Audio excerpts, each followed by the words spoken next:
So guys, pagkatapos natin na mag-breakfast sa Bayfront Hotel, papunta na tayo dito sa ating mga papasyalan lugar.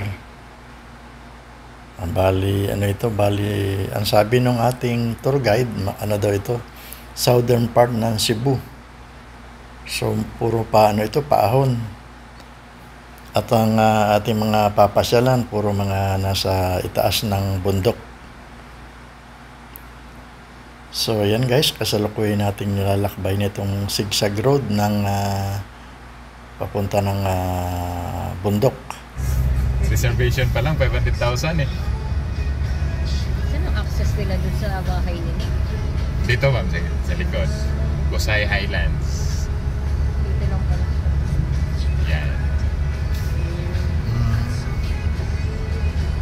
Kasamahan niya dyan yung may-ari namin.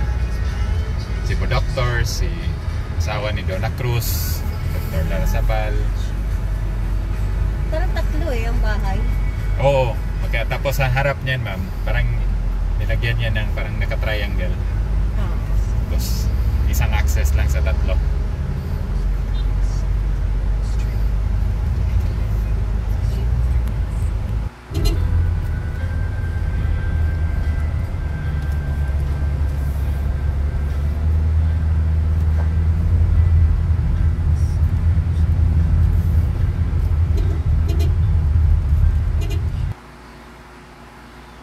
So, bali guys, ang una nating pinuntahan itong tinatawag na Sirao Pictorial Garden. Dito yan sa Barangay Sirao. So, dito tayo unang dinala ng ating tour guide. Ang pangalan pala ng tour guide natin ay si Mark.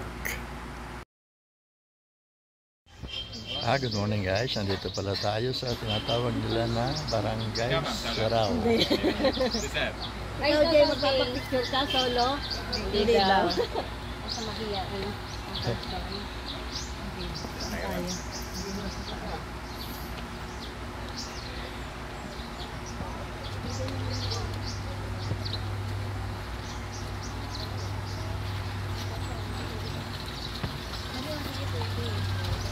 Dito yan guys sa Cebu. Barangay Sirao. Yan.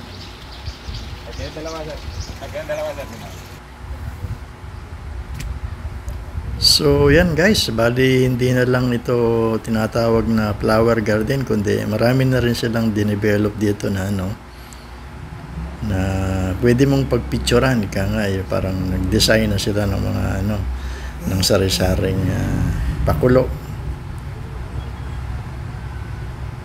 At ang dami rin na pumupunta rito na bumibisita.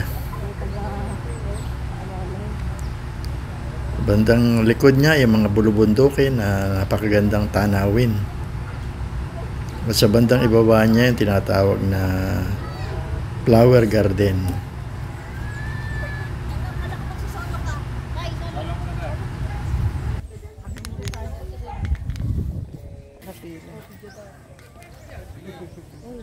Oo nga, sandali.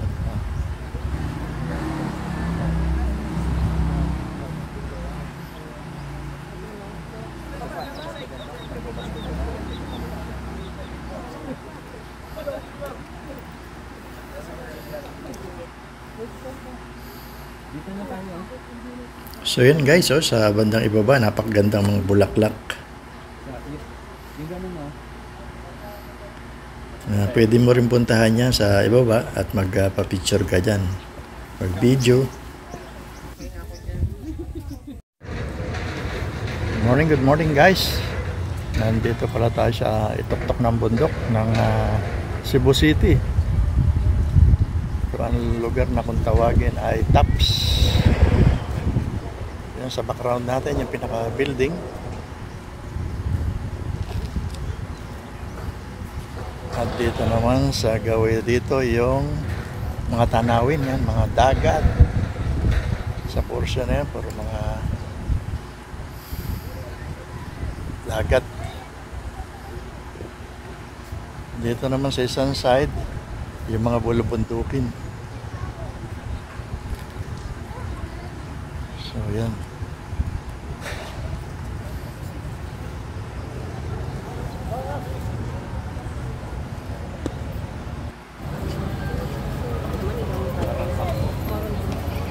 So, yan guys, ang pinaka-building ng tinatawag na Cebu Tops.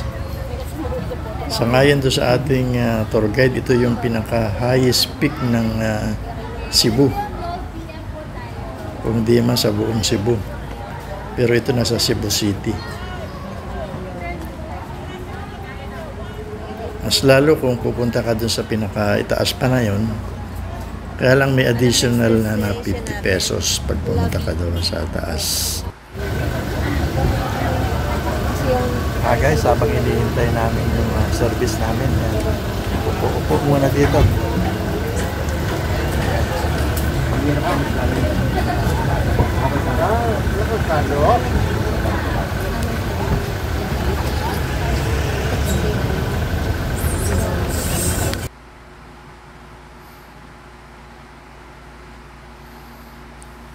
So, sunod natin pinuntahan guys, pagkagaling natin ng Tops, itong Parisian Sky. Ano lang to, bali kalapit lang din ito ng Cebu Tops. Bandang ibaba lang siya. At dito daw natin matatagpuan yung iba-ibang klase ng mga wine. Sang-ayon dito sa ating tour guide. At saka yung iba-ibang klase rin ng mga ice cream at kape. Templada ng kape. So ayan guys, pinuntahan natin itong pinaka-terrace nila at ganon din, tanaw na tanaw mo yung pinaka-ibaba ng Cebu City. So, ang sarap pakiramdam pag meron kang tinutungga dito sa pinaka-upuan dito, tanaw na tanaw mo yung ibaba.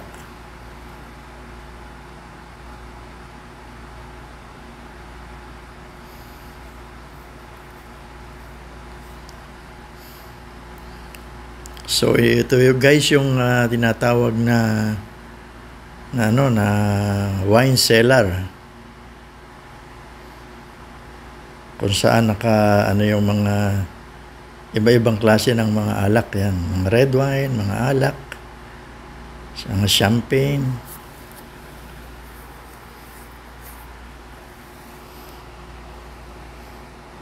So nandyan na siya lahat.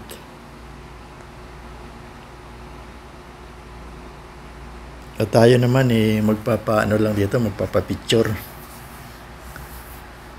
Para remembrance natin na nakarating tayo dito. At yan naman guys, yung mga iba-ibang klase ng ice cream, iba-ibang flavor.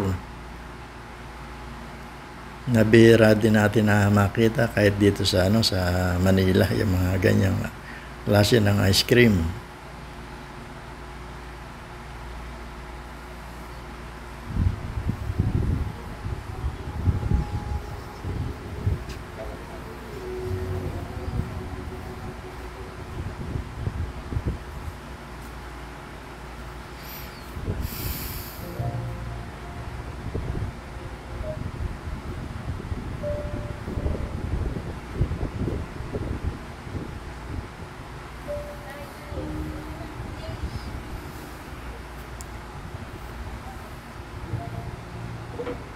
Hello!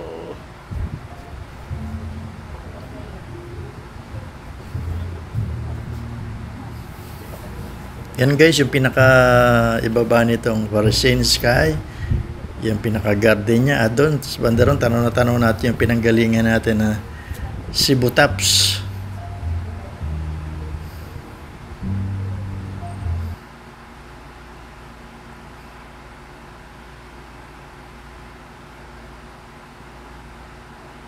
Dito naman sa isang portion ng Parisian, dito ka pwede magkape.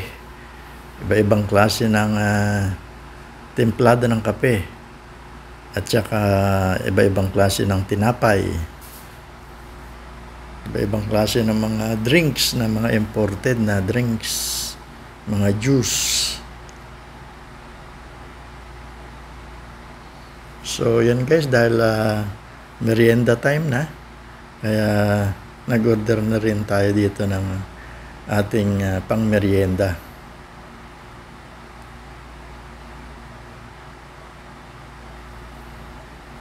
Pero ano yan, dadalhin na lang natin sa biyahe natin at hindi na natin dito kakainin kasi marami pa tayong lugar na pupuntahan.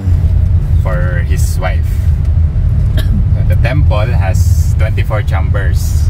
24 chambers is like a room At yan, lang siya. pasalukuyin natin So, dyan nila nilalagay ang papunta na mga collections because Temple of Leia Leia. before nung nabubuhay pa is collector. Collector? So mga dyan ninyo makikita yung mga antiques nila, mga collection na books. And then ginawa siya year 2012 nung pagkamatay ni Leia. Namatay si Leia is 53 years old or 58 I think, 58 years old because of cancer. And that's the time na sinimulan yung construction yan, but kinuhan siya, in-open siya to public 2016 na nung natapos na talaga. Bakit naging popular si Leia? Go on sir, actually ang Adarna family is kilala talaga dito. Ang Adarna family. So Leia, lola siya ni Ellen. Okay. Si Leia. But sila Ellen is pang 8th generation na. But si Ellen ang pinakapaboritong apo ni Leia. Kaya kung hindi lang sana na nakapangasawa or na married.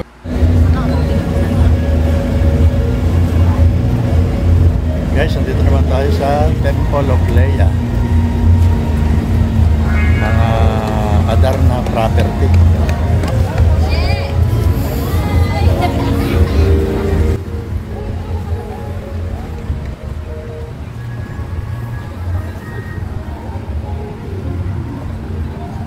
So bali guys, ito yung tinatawag na Temple of Leia, na kung titingnan mo yung building parang yung sa sinaunang panahon, yung mga panahon ng mga hari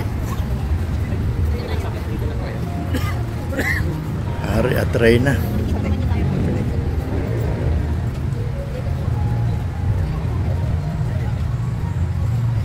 Pati yung mga estatwa niya nakadesign din ng mga unang panahon.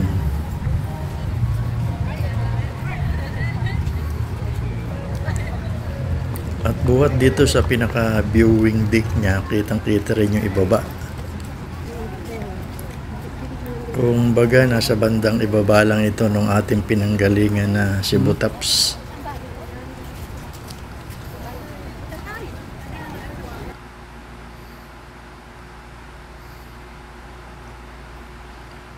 So napakarami ring mga tao rito. At pinasok natin itong pinakaloob niya at kung mapapansin niyo yung mga chandelier na ilaw niya, talagang mga malalaki at saka mukhang mga mamahalin niyang mga ilaw na yan. So marami rin foreigner na pumupunta rito. Papapicture, bibidyo.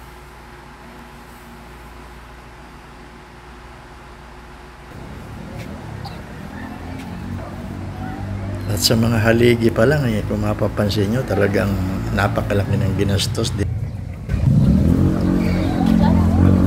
So yan guys, bali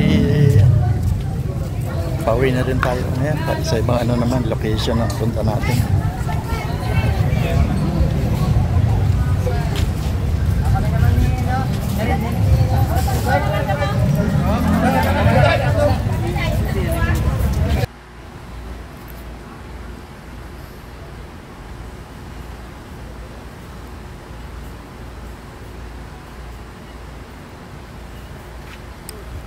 At dahil oras na pananghalian guys, dumaan tayo dito sa House of Lechon.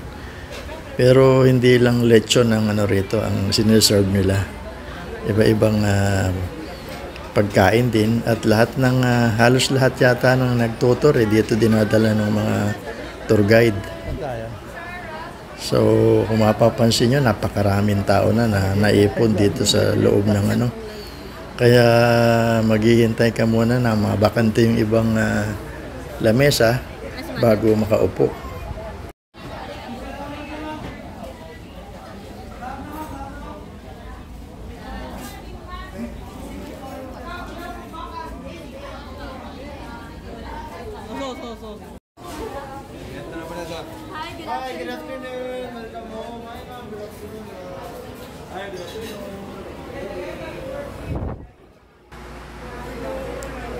So yun guys, bali may nabakante na raw na, na lamesa, kaya papasok na tayo sa loob. At sa itong mga dinaanan natin, talaga napakaraming kumakain.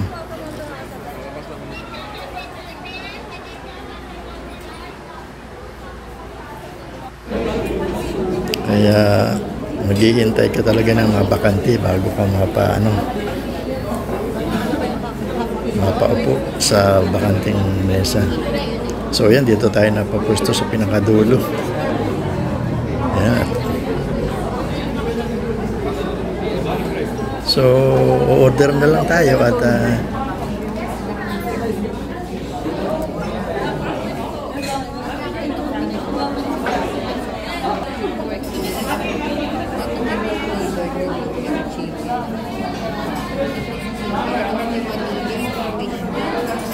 yes guys, kakain mga tayo.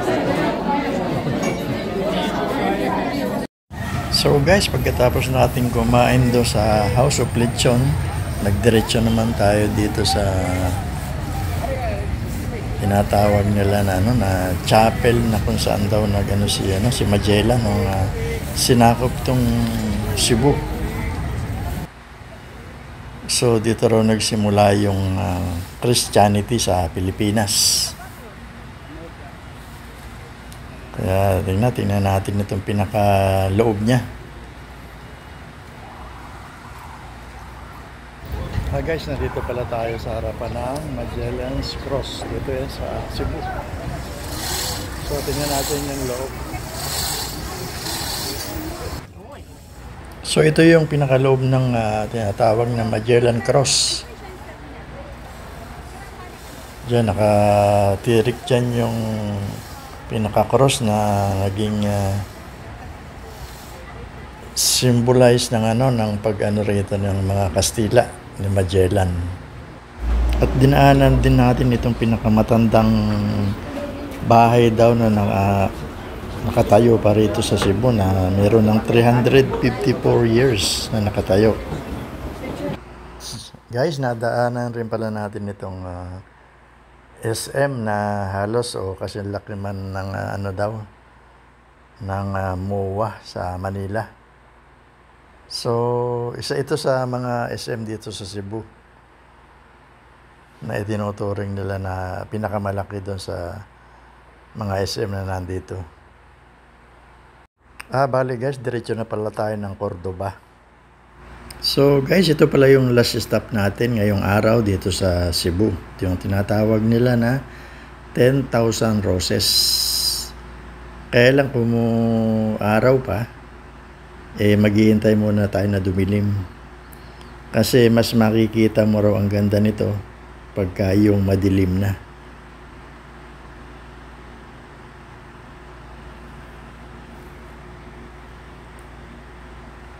So yan guys, habang naghihintay ng pagdilim, tumambay muna tayo dito sa pinaka-restaurant nitong lugar na ito para maghintay ng pagdilim.